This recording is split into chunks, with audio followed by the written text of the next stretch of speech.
Upwork is indeed very much like Tinder. People are judging you by your photo more than you'd think. So much more than you'd think. I think a lot of clients won't even consider your messages or proposals if you don't have a good profile picture. There's other reasons why they ignore you, but essentially, because girls and clients don't have time to look at everyone, to respond to everyone's messages, what happens is that they only message and talk to and consider the ones that look like they're worth their time. Right? Girls are not even reading bios on Tinder, most of them. They're just watching the pictures. Oh, this looks like a cool guy. Okay, I'm going to swipe.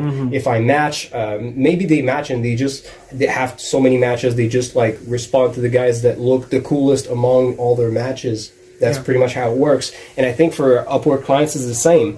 They don't have time to read, most of them, your bio. Maybe they just check your profile picture and your job title, and that's the only things that they check. If you don't pass that initial first impression where you look good enough based on these two things, they're not going to look at anything else. So the number one reason most people, I believe, don't get their messages replied to or their proposals considered is just that they fuck up on their profile picture and on their job title description. Although job title description, it's less of a you unless it's completely unrelated. Like you really can't fuck up. I think it's really profile picture. Yeah, and the second thing I'd say that I look when I'm hiring people on Upwork is the message they send me or the proposal they sent me. Do you sometimes read it even though like the people have bad profile pictures, or do you only read them when they look sometimes, but it depends. All right. If I publish job post, it's called long-term well-paid freelance web developer job offer, great condition. I don't know. I'm trying to build like an amazing title here. Right. Like if I'm trying to find something that is really common, and I have a great job offer and I know it. Well, even if I don't know it, actually, if I end up with 80, 90, 100 people messaging me in a day or two, I won't answer to people who have ugly pictures, because most of the time I have so many better choices out there. I can't go and look at everyone. Right. So like I'm human. I know I do that. I'm looking for people that look like professional to like at a price range I'm comfortable with. Right. Then I read the message to these people only.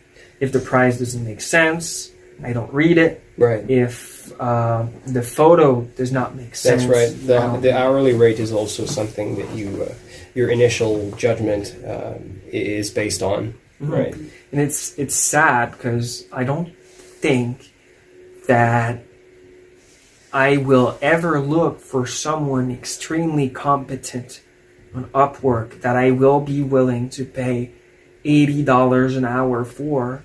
And I don't think that almost anyone go on Upwork and try to find experts like this. Why do you think that is? Because I agree with you.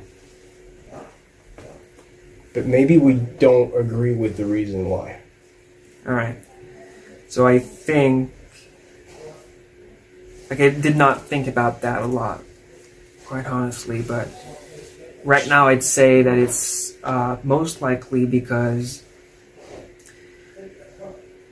the main selling point for an entrepreneur on Upwork is the fact that Upwork is a tool to connect with freelancers from all around the world Right. that will be willing to work for cheaper than The agencies or freelancers. freelancers Yeah, or employees in your country. yeah. Completely. Yeah. So I think that most people, when they want to find an expert and pay a lot of money for these experts, they'll go find someone closer to where they live so they can meet these people Right. and create a certain level of trust. Because when you are about to hire someone on a $10,000 contract, Right. you need to have a certain level of confidence Right. in order to Can you really sign trust that a contract. guy from a country that's halfway around the world from you, that you've never seen, that barely speaks English, that maybe might be a scammer for a $10,000 project? Oftentimes you can find them for cheaper, but I think for a lot of people it's too much of a risk, or it looks like too much of a risk. Well, I disagree with that. Well, if the pictures look like crap and if they can't speak English, I'd agree with you. But otherwise, I know it's possible to sell really expensive products and services without ever meeting Right. that person. Right. Um, But that's when you are going toward these people. That's when you reach these companies. Companies will that's not right. seek you out when your Yep. situation is that you are living in another country. that's right. Right. That's right. And, that's one of the reasons why a lot of freelancers who live in maybe India, Pakistan, Mexico, you guys could work as a web developer in your country, but you typically not make as much money as a developer in Canada, the United States. If you want to make the amount of money that you could make in Canada or the US, you don't need to move here. You can learn to use a method like mechanical outreach, as long as you're serious enough, as long as your level of English is good enough, and you can start finding jobs by approaching companies in the US and Canada, and position yourself as an expert so that they believe that you're worth just as much as freelancers in their country.